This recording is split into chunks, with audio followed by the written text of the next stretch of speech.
Good afternoon, everyone. We're set to go now. Speaking first virtually will be Minister Friesen. Please proceed.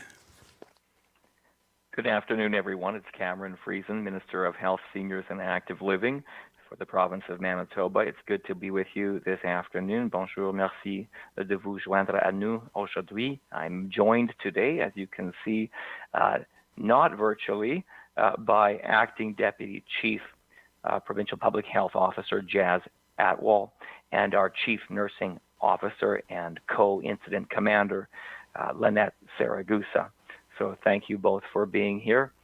We are having a few technical difficulties. I am joining remotely, and so we're defaulting to audio only for the time being. But I do appreciate you joining us for an update on our COVID-19 pandemic response efforts. We're nearing the end of 2020, and to say this year has been challenging for all Manitobans would be an understatement. The global COVID-19 pandemic has touched us all. No one is unaffected by this thing. Despite everything, we as Manitobans have risen to the challenge. This past year, we've undergone a lot. We've endured a lot. We have collectively experienced loss, stress, a sense of community. We have at times been pushed to our limits, physically, mentally, spiritually, but we have persevered and we are persevering. I want to take this moment to say a big thank you to Dr. Brent Rusin, our Chief Provincial Public Health Officer, who has a few very well-deserved days away from the microphone. I want to thank our Chief Nursing Officer, Jas Atwal, who's at the microphone today, the Deputy Minister of Health, Ms. Karen Hurd, and those who lead us at the Health Incident Command Structure, those who are leading Manitobans' preparations for the vaccine at the Vaccine Implementation Task Force, but also those on the front line, the doctors, the nurses, the allied health workers, those who assist us in the laboratories and away from the front line, all of the people who have formed Manitoba's response to COVID-19 since those first days at the end of January, the beginning of February. Thank you, thank you, thank you on behalf of all Manitobans, on behalf of a grateful province for your efforts, for your planning, for your preparation, which has occurred since February. For the last 10 months, the people I named really haven't had a chance to take a breath, and they have faced adversity and overcome challenges with flexibility, with ingenuity. They have put Manitobans in the center of their thinking for every single decision, and those actions have helped save lives, and those actions will not be forgotten soon. We are on December the 21st today. It is the winter solstice. It is the shortest daylight day of the year, and Manitobans, we love our long summer days. We love that summer solstice where we can see the sun setting, past 10:30 p.m. But today is the darkest day. And the thing about the winter solstice is it does represent that darkest day, but it also represents a turning point. It represents a turning of the tides where the days begin to become longer. And that creates hope for a lot of Manitobans who don't like the sun going down before 5 p.m. And I think about that and apply it to where we are in this pandemic path. And I would also say that today represents a turning point. We have seen in the last few weeks a turning, both in Manitoba's numbers and in the promise and arrival of vaccine and in other ways too. And I want to take just a few minutes today to look at what we have done together and have done recently as Manitobans that indicates how we are rounding this corner at this moment of the winter solstice. So what are some of the things that we've done? Well, we've doubled the number of COVID-19 screening sites since October the 1st.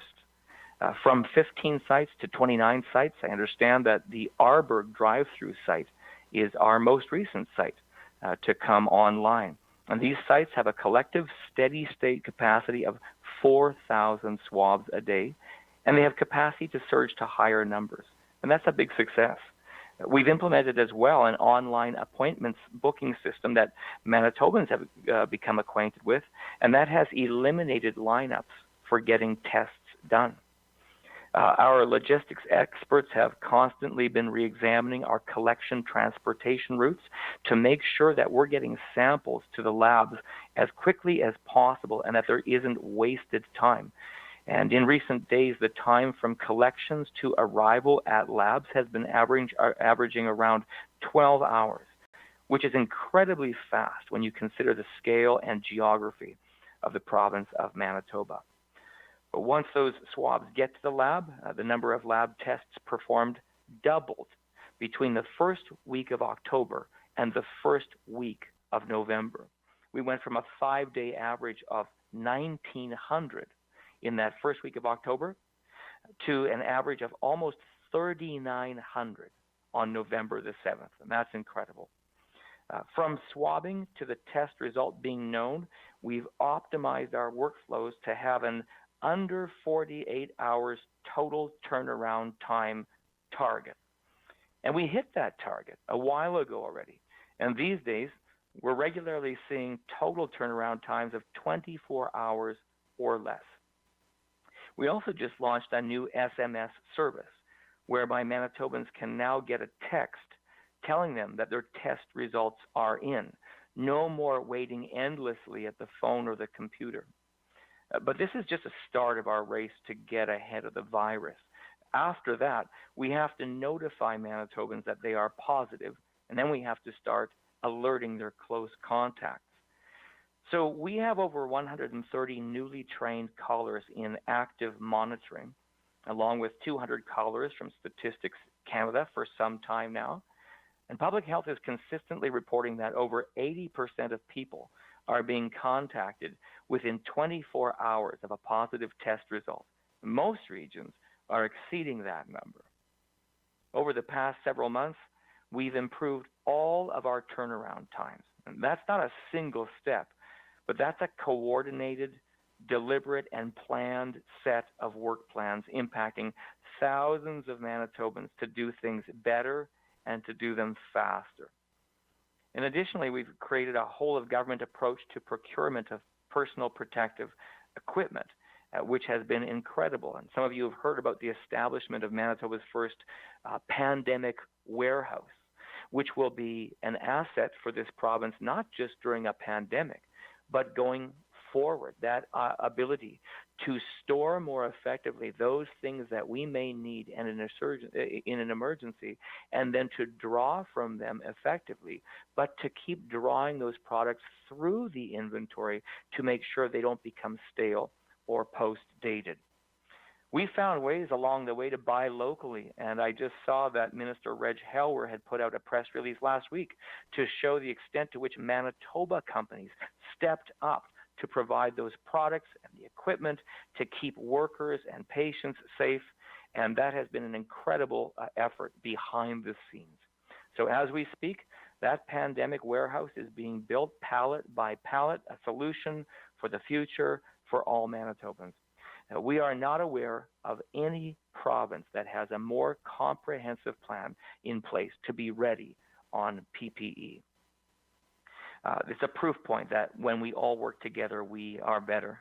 As I referred to, we have vaccine now. This has been arriving quickly. Manitobans are starting to be immunized, but of course, just like the solstice and a turning point, we know that it's going to take a lot more time for many people to get the vaccine. The first week of COVID immunizations, I can say, was successful.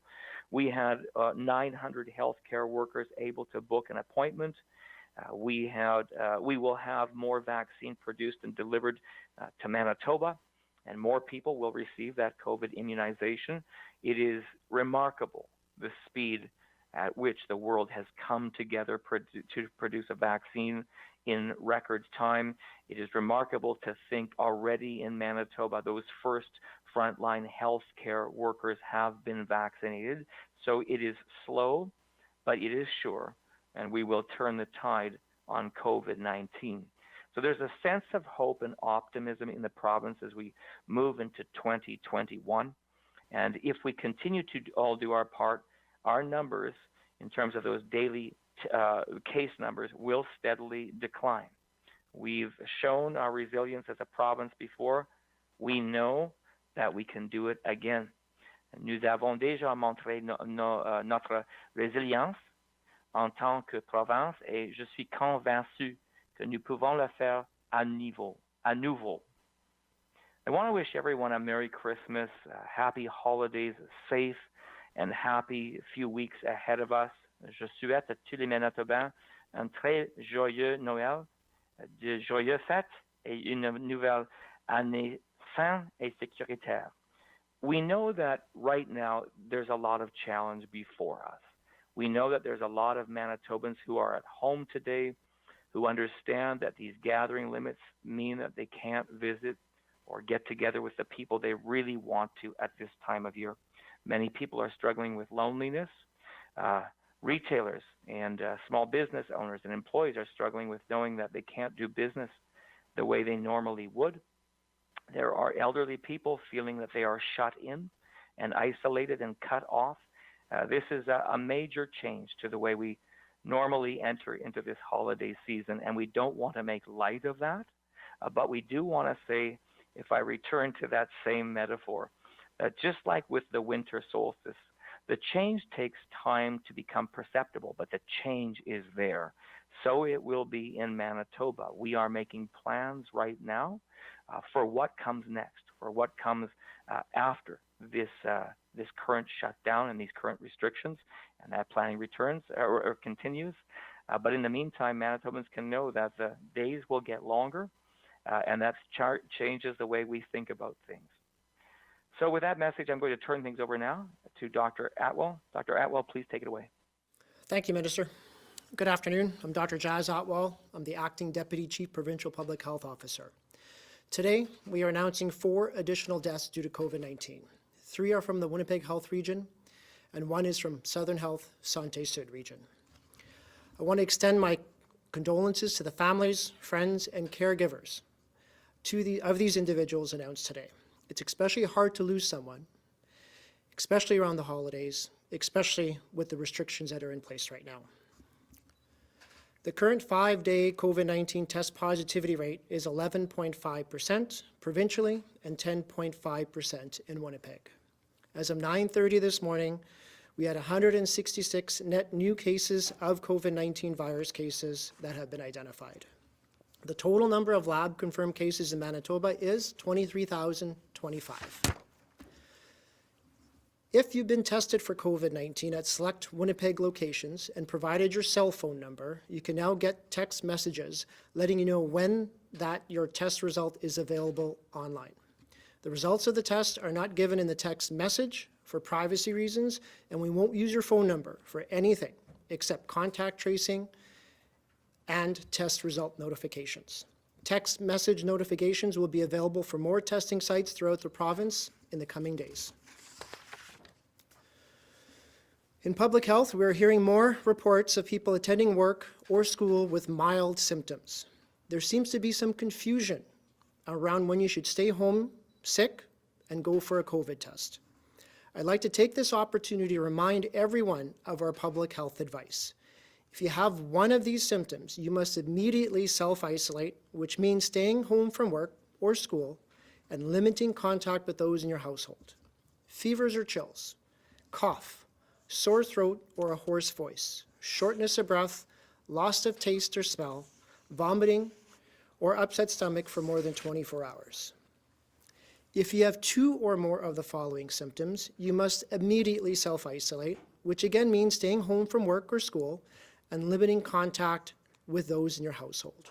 Runny nose, muscle aches, fever, pink eye, headache, skin rash, poor feeding in babies, nausea, or loss of appetite. As well, if you have these symptoms, you should use the online screening tool or call HealthLinks for further instructions. Even mild symptoms can be COVID. Please, don't put others at risk because you didn't take your minor symptoms seriously. Christmas is only a few days away. Most years, many of us are starting to prep for Christmas dinners, doing last-minute Christmas shopping, connecting with friends and families to arrange get-togethers.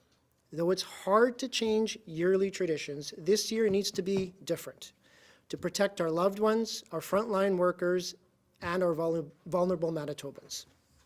Our case numbers are down today, which is definitely a positive. However, we must remain vigilant. We can't let these lower numbers lull us into a false sense of security. Numbers could spike again if we get together at the holidays.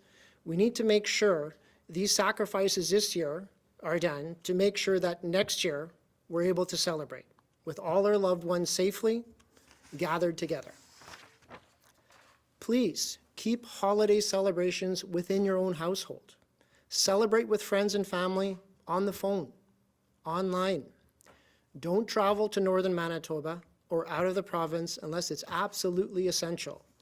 The holidays will need to look different this year to keep our fellow Manitobans safe. Our messaging remains the same, even around the holidays and with today's lower case numbers.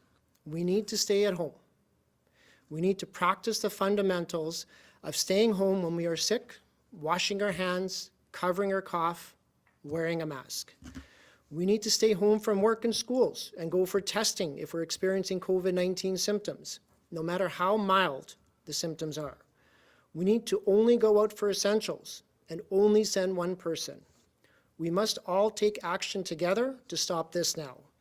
The next 2 weeks are critical, but we all know what we need to do to stop the spread of this virus. Don't let holiday celebrations bring risk or harm to anyone else. Stay safe, stay at home, and join me this year in celebrating apart together. I will now pass it on to our Chief Nursing Officer, Ms. Lanette Siragusa. Thank you. Good afternoon, everyone. This morning, there were 382 COVID patients in our hospitals, and this includes both the 310 patients who have active COVID cases, as well as 72 who are still in hospital requiring care, but no longer in that infectious stage. As of midnight, our ICUs were at 168% of our normal pre-COVID baseline capacity, with 121 patients in our ICUs. This includes 49 patients who either have COVID or are past their infectious period, but still very sick and requiring critical intervention. 39 of the 76 ventilated patients this morning have COVID, and this includes 6 COVID patients who are no longer infectious. I wanted to give you an update on our visitor restrictions that are in place in our acute care facilities. Those are in place since the beginning of the pandemic to protect staff as well as patients who are in the hospital from COVID-19. And throughout this pandemic, we have also committed to continually improving on the processes as we learn more about the virus. Last month, the Canadian Patient Safety Institute shared with us a national policy guideline where it looked at the role of essential caregivers. And we have used this guideline to update our visitor guidelines in acute care to ensure that our quality is always the best it can possibly be. So going forward, acute care patients will be able to identify one essential care partner to provide in-person physical, psychological, and/or emotional support as necessary in the hospital setting. This includes individuals who can assist in taking a patient's medical history, collateral history, consent, or decision-making, someone who can provide translation services while if an interpreter cannot be accessible by phone. Maybe someone who can help the patient understand complex discharge instructions, or normally would provide constant care to individual patients. As well, these essential caregivers may support patients who are critically ill or injured in labor, in delivery, or postpartum is another environment where it might be appropriate, as well as pediatrics. So the intention of this change is not to encourage more social visiting. We have right now 18 outbreaks in our hospitals across Manitoba. So we do want to keep the visiting at a minimum to minimize the spread of COVID. But it is very important that we ensure there's access to individuals who are active participants in the care of patients. So virtual connections will still continue to be our first option if that's possible. But we will also look at the frequency and duration of these visits on a case-by-case basis, and that will be the role of the site leadership in order to meet the needs of each individual patient. So that's the changes there. I also just wanted to let you know about our isolation accommodations. So Manitoba was one of the first provinces in the country to set this up in the spring. We have since had thousands of people who have chosen to isolate in these locations, whether they're positive COVID cases or close contact and don't have a safe place to isolate at home. Currently, we have 200 people who are in isolation, and we now have 19 isolation centers across the province, several located in the north. 2 are in Prairie Mountain Health, and there's a few also in Winnipeg. Because these individuals are going to be separated from their loved ones over the holidays, and this includes families and individuals, as well as young infants and senior citizens in their 80s and anyone in between. We have been quietly over the last couple of weeks collecting donations to share with these people who are isolating and make sure that they have a sense of joy over the holidays. So we've had staff who work at the isolation center give donations. We have had previous clients who've stayed in the isolation centers give back donations. And we also have had significant support and donations from the Assembly of Manitoba Chiefs, Virgin Radio 103.1. Virgin Radio has been organizing the collection of the donations, and most recently the Zeed family of Food Fair has contributed. And we've also received help from the First Nations Family Advocates Office and the Eagle Urban Transition Center. So I just want to thank everyone for helping us, the organizations, the individuals, the businesses, for your help and your support in our efforts to ensure that the holidays are a little bit more joyful for these individuals who are staying at our isolation centers. They're doing what they believe is best, even though it's hard and it is a sacrifice. The other group that I think about a lot over this time of year is our healthcare workers who will be working over the holidays. And I would like to remind all Manitobans that the best thing you can do for them is to make sure you stay home, you stay safe, you wear your mask, you wash your hands, you keep your distance, and help us to keep these numbers low. So in conclusion, I just want to thank everyone in recent days, but also throughout the past year. It's been an incredible year, and we've seen so much support and so much collaboration between groups and communities to get us through this incredible time. So I want to say thank you to everyone in Manitoba. I'm very proud to be a Manitoban, and I wish you all a very happy, healthy holiday season. And with that, we can open the line to questions. Thank you. A reminder to our reporters on the line, you will have one preliminary and one follow-up question. Up first this afternoon from the Canadian Press, Steve. Oh, hi. This is a question I believe it's best addressed to the minister, but Dr. Atwal might have to provide some of the technical details. Has the province approved the National Hockey League's plan to resume to have a season in 2021 and host games in Winnipeg? And if not, when is a decision expected? I'm going to defer to Dr. Atwal for that answer. Sure, thanks. You know, we have had a plan that we reviewed from the NHL. There's 5 provinces that are impacted by this, so we have met federally with some federal public health individuals as well, and with some interprovincial public health individuals, and work is ongoing in relation to whether or not you know, there is public health risk to the NHL coming back, and at this point, there's still ongoing work in relation to that. Okay, and my second question is for the minister. Minister, last week we exchanged messages about a possible cabinet shuffle that would have a second health minister for the province, and you had mentioned that you had this was an idea that you had broached with the premier about a year ago. I'm wondering what your pitch was in terms of division of responsibility, because other provinces and Manitoba previously have had 2 health ministers, and they divide the responsibilities of a very integrated system differently in each jurisdiction. So can you give us some detail as to what your proposal has been in terms of division of responsibility between 2 ministers?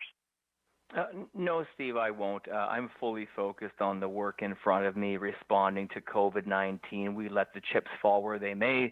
As minister, as you know, we get assignments, not explanations, and I've been honored to serve as the Minister of Health for over 2.5 years in this province. But right now, what Manitobans need is leaders leading, and that's what I plan to do in my role for as long as I have it.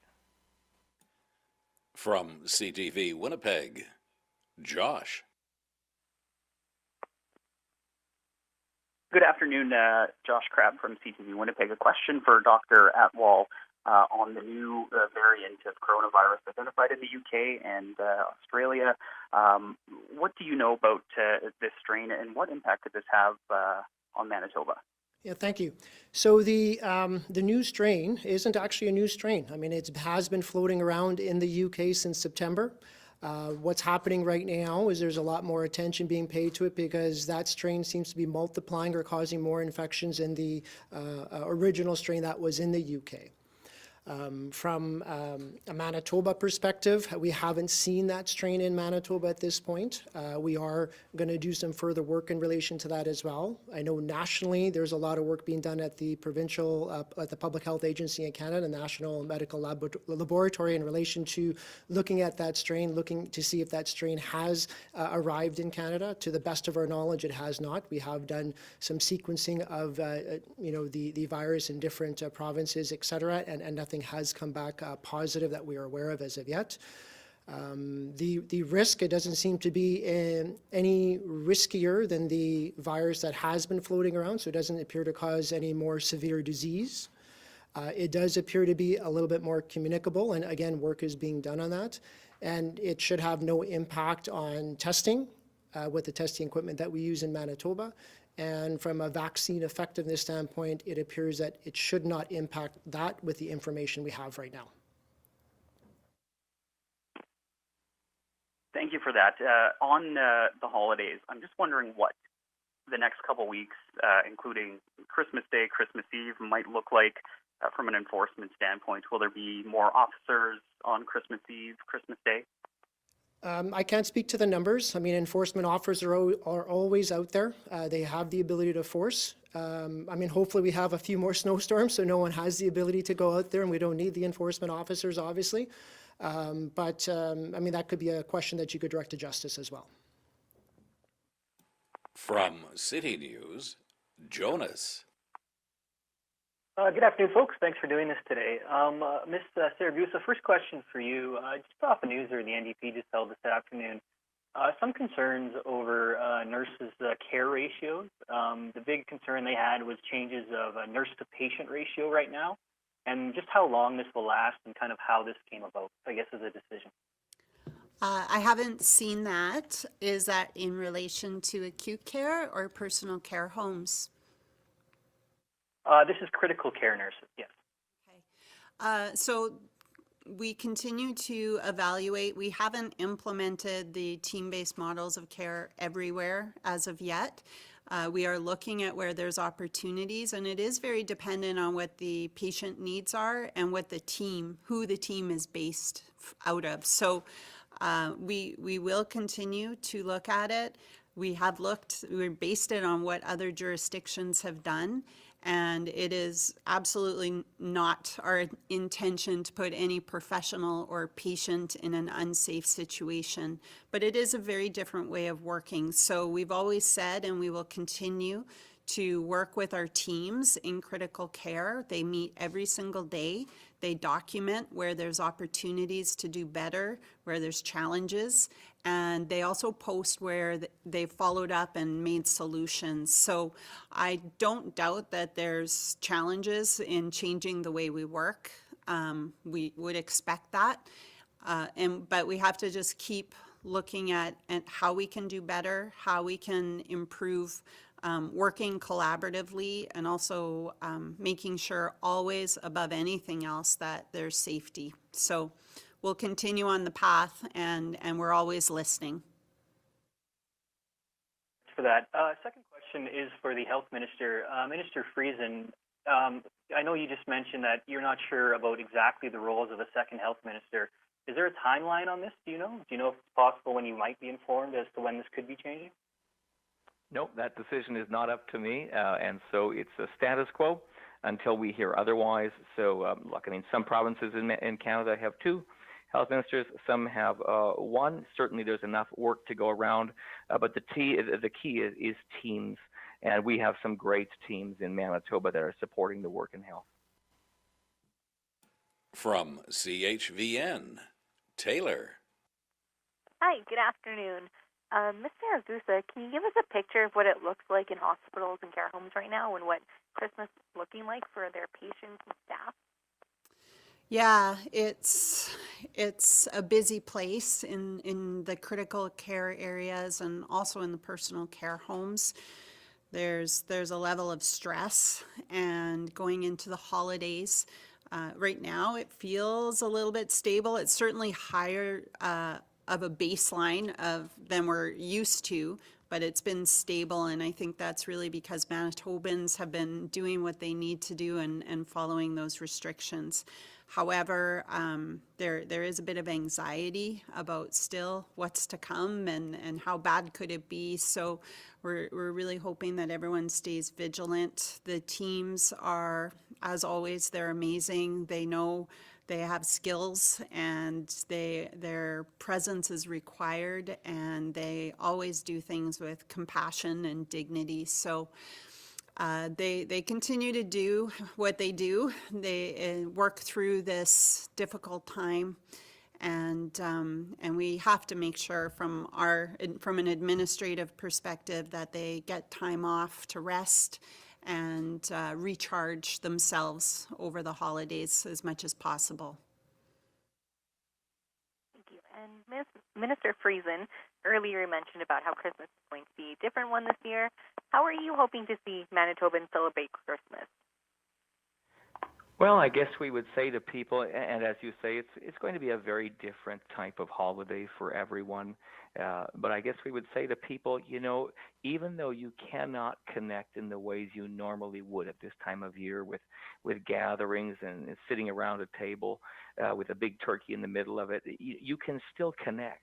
And you can connect in other ways. And so I'm just amazed to see how people are reading those rules and finding out how they can comply, but still do things that form connections. And that can be a phone call or a team or a Zoom-based meeting. But, I mean, there's so many other ways as well. I saw a group of people walking around a neighborhood, you know, and setting gifts at the side of the driveway of people they knew, just to show they were thinking of them. In the area in which I live, in Morden Winkler, in the arm of Stanley, someone has sponsored a truck, a big F-150, to drive around with the Christmas tree in the back, blasting out Christmas carols with speakers. It's funny, and it surprises you when it comes by, and it's just such a great gesture. So I think we have to be creative this year and find ways to connect, even when there is so much that is keeping us apart. But then also the knowledge that just like the solstice brings longer days, there is every reason for hope. Thank you. From the Winnipeg Free Press, Carol. Good afternoon. This question, I think, is for Minister Friesen. It is definitely for Minister Friesen. Are you looking forward to having a second health minister and some help with the portfolio? Oh, I think I've already said I have no comment on that issue. Okay. And this is another question for Minister Friesen, do you wish that the $17.9 million that was invested in personal care home visitation pods, which can't be used now because we're in a code red, have been spent instead earlier on expanding COVID-19 testing and tracing to prevent a code red? Do you have any regrets about that? Oh, absolutely not. The investment that we have made to be able to facilitate visits between people in personal care home and their loved ones is an important investment. We saw devastating effects last spring when in every jurisdiction in Canada closed those personal care homes. There was almost no decision that was harder for leaders than the decision to close visits at personal care homes. And that's why we worked as hard as we did to brainstorm and think about how we could facilitate these visits. Remember, Carol, we're not out of the woods yet. We have months and months ahead of us in which we could see, the need to not facilitate those visits. And in these cases, it will be COVID shelters and other places like that enable loved ones to gather in those places. So while you may regret that, I assure you that thousands of Manitobans are thanking us for the investments that can make sure that they can continue to see their mom or their dad or their grandpa in a safe and secure space. From Global News, Amber. Hi, this question is for Minister Friesen. By our count, it's been more than 5 weeks since you addressed the public, and we've had some pretty dark COVID days. What has been your focus the past 5 weeks, and where have you been? Oh, well, I've been on the job. And remember that we take a whole of government response. So you do see different people behind the microphone as the days and weeks continue. I've had no shortage of my own press. But here's what I would tell you I've been most focused on. I've been focused on the work that has continued to go on to ensure that lab testing and capacity stays high, that we open screening sites on schedule. We're constantly looking back at our metrics to see what our wait times are, and I told you today about improvement. But certainly a large part of our work over the last few weeks has been the readiness and the advanced planning for vaccine in this jurisdiction. And Manitobans are so fortunate to have this vaccine implementation task force in place, some incredible people who are courageously leading that work, going flat out every day, and the amount of progress that has been made in just weeks is truly astounding. To think that we've already vaccinated Manitobans, and the planning continues even now for the opening of these super sites, including one in Winnipeg in the beginning of January. So where other people will be home and getting a few minutes of relaxation, we have whole teams that have been formed and that are implementing to make sure that there will be no delay on our side when it comes to vaccine implementation. Those are a few of the things that we've been spending our time on in the health area. Okay, my second question is for Dr. Atwal. Would you consider allowing limited capacity at jet steams at some point this season? I mean, it's, we're in a code red right now. At this point, obviously, there are no fans or there's no jet games happening. What the future holds, I think we'll have to take sort of week by week, month to month, and that's something we have to address in the future. At this point, there's no desire to open fans up to watching hockey games at this point. From the Brandon Sun, Michelle. Good afternoon. I think the question is for Dr. Atwal, but I'll take whoever can answer it. I'm wondering if you can outline the vaccination plan for Brandon and area, specifically, where in the hierarchy is the city and area, including some sense of timing. Yeah, so the vaccine rollout is underway. Right now, we have a limited number of doses, obviously. So, as an example, last week we provided 894 people with immunizations or inoculations. We're planning for 1,310 appointments this week. This is based out of the Winnipeg location. So far, we have 16 booked, so 1,016 booked, and we're going to run a clinic here from Monday through Thursday. So we anticipate, those will fill up, and that's really our vaccine supply right now. We have doses saved for the 3-week interval for when these individuals, these acute care, critical care workers require their second dose. There is a plan involving Brandon. There's a plan involving all of Manitoba. There's nothing set in stone yet. I can't provide you the details. And again, a lot of this depends on how much vaccine comes in, which type of vaccine comes in, and the work that's going to be done through the vaccine task force as well. Okay, thank you. My next question is from a reader, and this is how it goes. Can you explain how persons in Brandon and area who have autoimmune diseases are going to be able to receive the Pfizer vaccine if the freezers are located in Winnipeg? My understanding is that that is the vaccine that we need, but many of us have no way of driving there. Yeah, so again, this kind of goes into our planning. So the Pfizer vaccine, once we have enough of it, won't just be available in Winnipeg. I mean, it's at the present time, it has to be administered where there's a freezer. We have limited supplies of it. The plan is to make that vaccine available in more parts of Manitoba. And once we have details of that, we will provide that.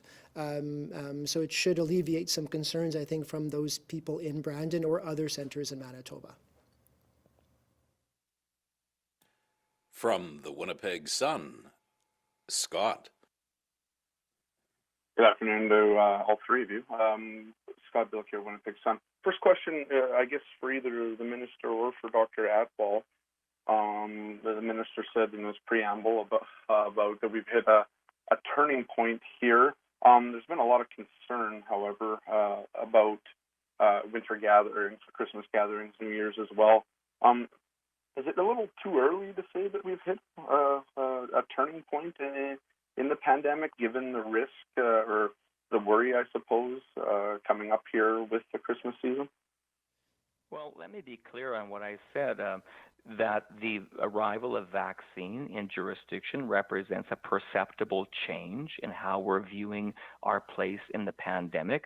No one is raising a mission accomplished sign. We have some of the most effective and most significant restrictions in place in all of Canada. So nothing in that suggests somehow that no one's taking this seriously. And just like a solstice basically shows day by day a very, very incremental change, so the road before us will be an incremental one. But look, there's no disguising the fact that when you measure the daily number of cases in Canada, that number is up 12.7%. Ontario is up 17%. Quebec's up 32%. We're down 23%. Why? Because Manitobans are doing the right thing at the right time. So no one's suggesting that there won't be a long road ahead of us. We're not out of the woods yet. But I think it's accurate to state that we know that the knowledge that the vaccine has begun to arrive in Manitoba, and Manitobans should know that the work that is continuing to be ready for the arrival in vaccine in Manitoba, that work is significant, and that, I believe, gives people cause for hope. Okay, maybe Dr. Atwal can answer it after as well, but follow-up question regarding the NHL return. What are the hiccups right now? Or maybe they're not hiccups, but what is the hesitancy with the plan when it comes to teams traveling? Three of the 7 teams or 3 of the other 6 teams can travel from the West unimpeded.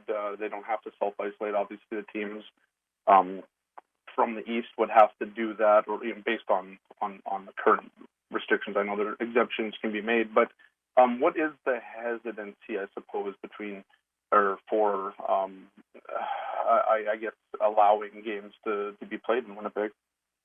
Yeah, kind of alluded to that answer a little bit already. I mean, there's partners, right? There's federal partners and there's the provincial partners as well. Again, we're working through the plan, and when more information is available, it will be provided to the public.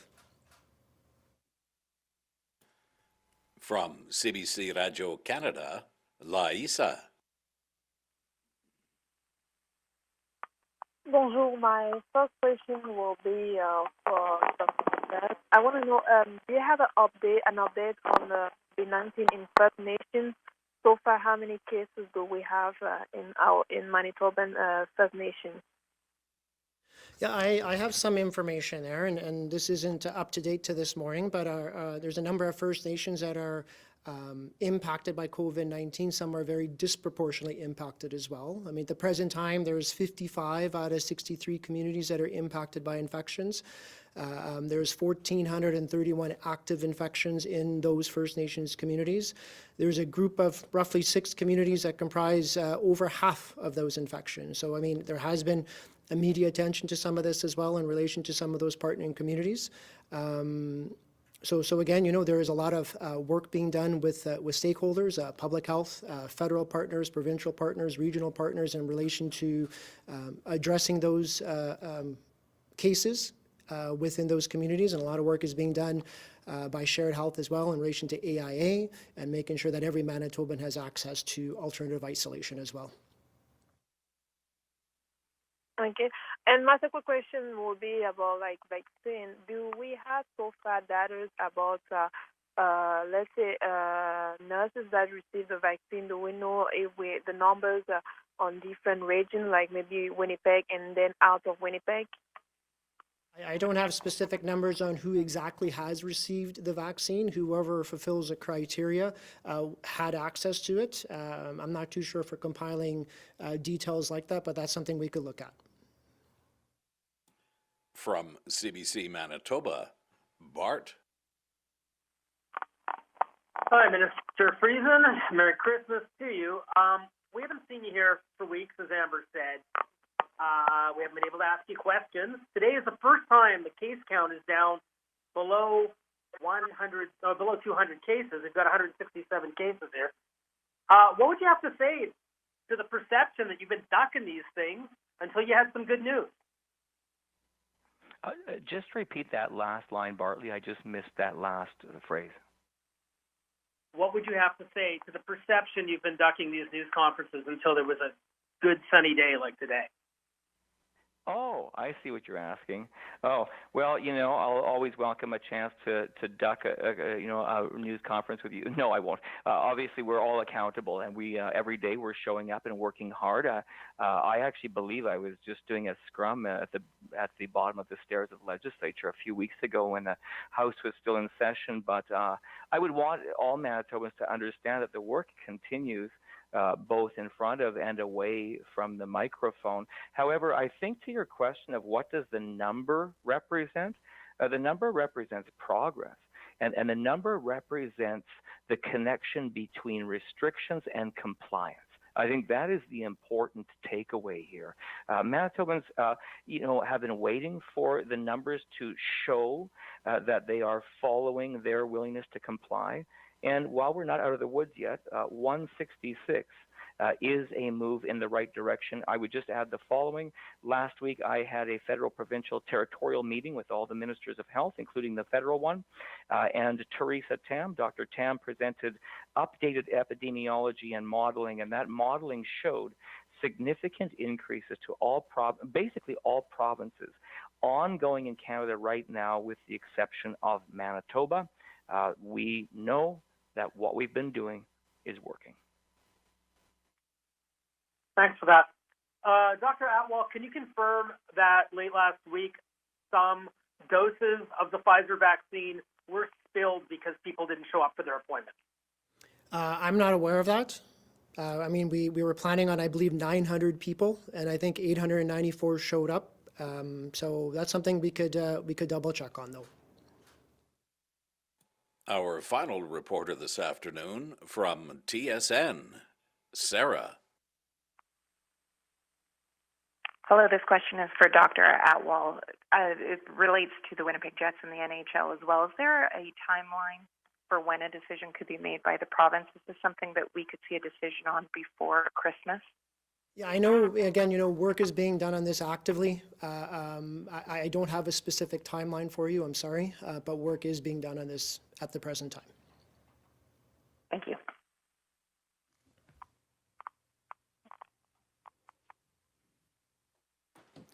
Thank you, everyone, and this concludes our media briefing.